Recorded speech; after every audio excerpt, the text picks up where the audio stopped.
ก็นี่เข้ามาในใจมากนะครับก็คือนี่คือท่อนที่สร้างจรวดนะครับทั้งหมดนะครับแซตเตอร์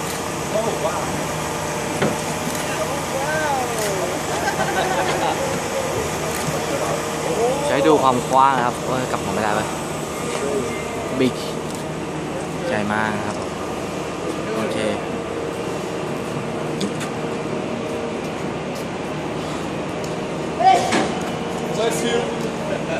ก็อันนี้ใจอยู่นะครับ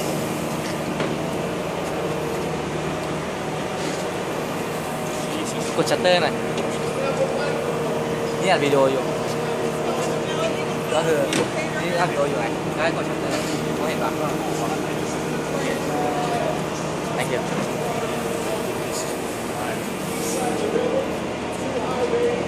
ก็นี่บริเวณ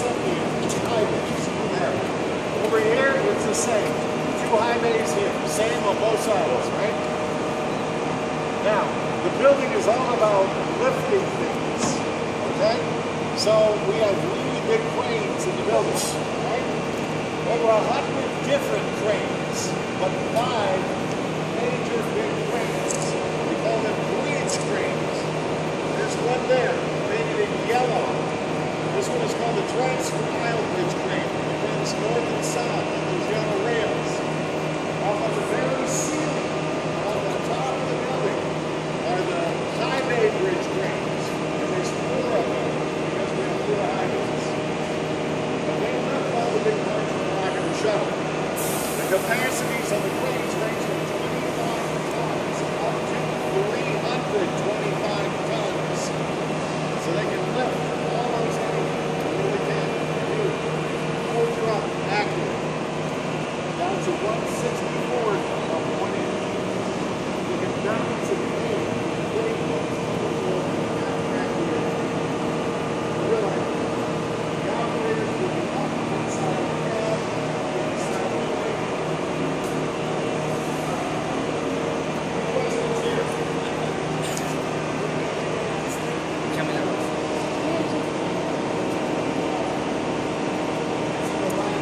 Thank you. Alright, this is where the order comes in. That big piece right there is a door. It rolls horizontally. This strip of yellow line right here. This is the center line of the building. So the order has wings. So you gotta make sure those wings come in.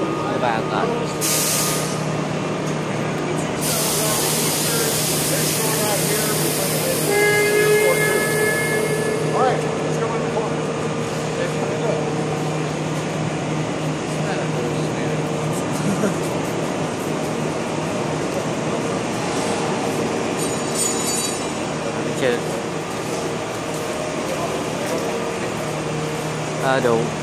เดี๋ยวให้คุณอุ้มภาคเลยครับเมื่อกี้พูดว่าไงนะครับ รู้สึกว่าสีเหลืองนี่คือเป็นตัวที่ขยับเขาบอกว่ามีเครนทั้งหมด4 ตัวเครนหมด4 ตัวถ้าไม่ใช่ผู้เด็กของมันก็มีเครนหลายระดับแต่ละระดับก็ยกไม่เหมือนกันนี่ไงนี่ค่ะ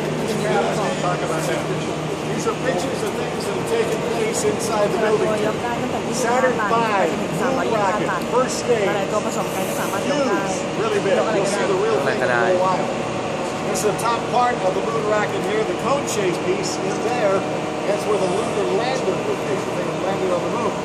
Up on top, the little cone chase piece. That is where the Apollo command module was. จอดบนดวงจันทร์ เพราะว่ามันมีสายส่วนงานนะส่วนล่างมันจะหลุดออกมาก่อนเหลือส่วนสุดท้ายข้างบนจุดตัวนั้นก็คือที่จะทะลุมานอกอากาศแล้วก็จอด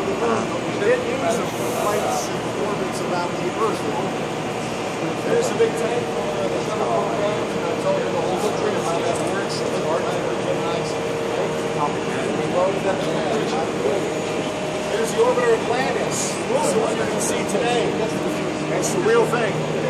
In the building here, when we got ready to stack them up, we had to put that big yellow sling bolted to the sides of the orbiter so the crane hooks can lift her up. They lift the sling. They don't touch the actual body of the orbiter. Full vertical right there. Those vehicles weigh about 100 tons, 200,000 pounds. So the big cranes in the building can easily lift them up. This is the Orion capsule. This is the one, well, one like it is going to be on top of a new space launch system rocket that we're developing right now. This is not fully complete, and it's only being used as well in the building right now for ground test purposes. It's more sophisticated than that boilerplate that's outside. That's just size and weight. This one is pretty close to a real thing. And it doesn't have the outer covering on it yet, but it is being tested on the ground in the building. In about a year, September 2014, the real one that we will fly in space is being tested down the road, and it'll be on top of a Delta IV rocket, and we will launch it up and test it in about a year. Any questions? What are these? We're going to talk about that right now. All right. Take your pictures at any time, okay? Come on down a little bit. It's a little narrow through here. We're going to talk about this for just a minute. This is the thermal protection system, okay? What that is the tiles that go on the orbiter body to protect her from the heat of re-entry. The black tiles, they go underneath pretty much. 24,000 of these tiles underneath. It's silica material, sand-based silica material. Painted over. It looks like this until we put the black paint on it. And each one is individual. It's serial numbered to the exact spot it has to go in. There's a computer program that tells us where every single tile goes. Okay? Where's the maximum temperature? Where's it comes down? The heat, when it comes back from the re-entry process, is 3,000 degrees Fahrenheit. So the bottom and the leading edges of the wings and the bottom, that's the most heat. On the top part, you see the white top part of the orbiter body? It's this stuff here. And you can see the threads. These are hand-quilted silica blankets. They're hand-quilted. It's special ceramic Nextel high-temperature thread for strength. But you have to have the tensile strength. They break if you put them through a machine, so they have to be hand-quilted. But they work very well. But it's glued to a piece of flexible Nomex, and then that's glued to the orbiter's skin, which is aluminum. But all this is very important to protect her from the heat of re-entry. When you see the vehicle today, you'll see the blankets, you'll see it. When you look at the orbiter, the real one, Atlantis, she looks fake. She really does. But it's the real thing. It's because of all the different types of thermal protection that are put on the body. No, it's not. It says monkey fur. They call that because it goes in the payload bay doors. It actually helps seal the payload bay doors. But they use different crazy names here. Monkey fur. I know. Sorry, one question? Yeah. Why are the tiles black? Why not any other color? Why not stars and stripes? I don't know. They use a special, very thin, protective layer of paint. And why they painted black, I don't know. Okay, thanks. Okay, a couple more pictures here, and then we'll come around the corner. And we have another full bunch of pictures. Here's the Saturn V moon rocket right here. This big thing here is, this rocket is the biggest rocket made to date. When we build a new rocket, it'll actually be a little shorter.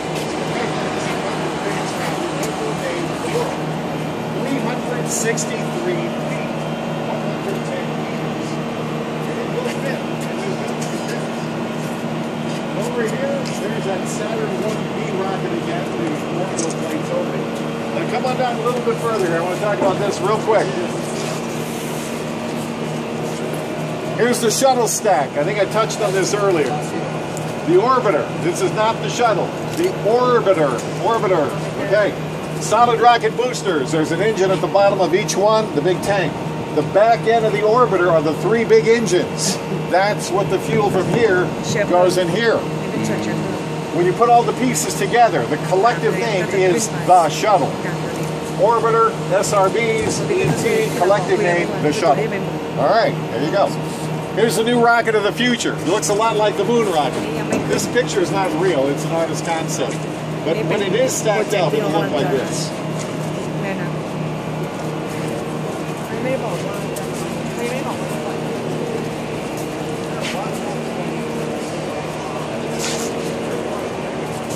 Coming up to the cone system.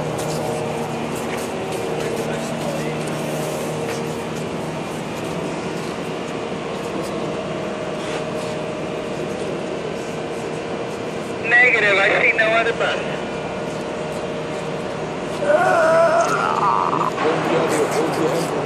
Hey, but we're gonna to space right now. Yeah, after 4 minutes, we are going to space, and we will say hi from the moon. Yeah. Stay up about 6 months, and next year we're going to do an experiment with one Russian and one American, and we will stay up 1 year because we have to learn how to stay longer in space. The human body doesn't like to be in space. You have bone density loss, muscle atrophy, fluid shift, your eyes are affected. A lot of things happen to the body in space because you don't use your legs. You don't even wear shoes in space. You just float. So your body, we have to do a lot of exercise in space too to keep the body in shape. After 6 months, they come down. It takes them a couple of months to get reacclimated to being walking on Earth. All right. Right there, high bay 3. We have 4 high bays, right? Big number up there, 3. Behind you is high bay 4, right there. Further down the way, high bay 2, high bay 1 down there. This is the high bay that we are working on and getting ready for the new Space Launch System rocket. When we stack it up with the Orion capsule, it'll be done right there in about 4 years. Now here's the other thing. This is kind of unique. Now this is cool. Follow me on this. Remember, we bring the parts of the rocket or shuttle into the transfer aisle first. So the rocket parts and the shuttle parts, they would kind of be laying here, okay? Essentially.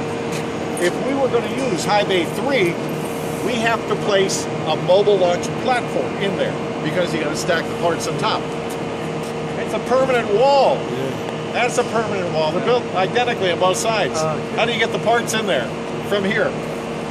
The bridge crane, that's right, up on the ceiling, the big high bay cranes on the top of the ceiling. They position overhead, they lower the crane hooks, they will lift the big parts one at a time. They take them back up to the ceiling and pass them through this rectangular opening that you see up there. Yeah. And then they got to lower them down into the high bay on top of the mobile launch platform. Each high bay is built like that. The building was designed for the Saturn V moon rocket. The parts of the moon rocket go right through there, no problem. But the orbiter, the shuttle days, got wings. No, we don't. 78 feet worth of wings, okay? That's what, 30 meters or so?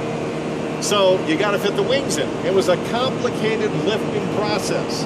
They only had 6 inches of clearance. How about that? On the wings to get her through.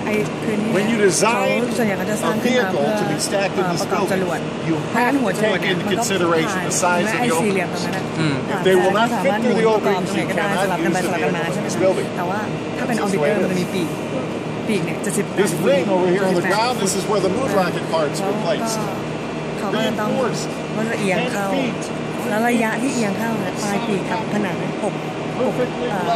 นิ้ว ก็คือนิดเดียวนิดเดียว ยากมากเขาจึงบอกว่าส่วนใหญ่เขาจะประกอบจรวดแต่เขาก็ประกอบออร์บิเตอร์ชัตเตอร์อะไรก็พวกนี้มันมีปีกจะยากนิดนึง เนี่ย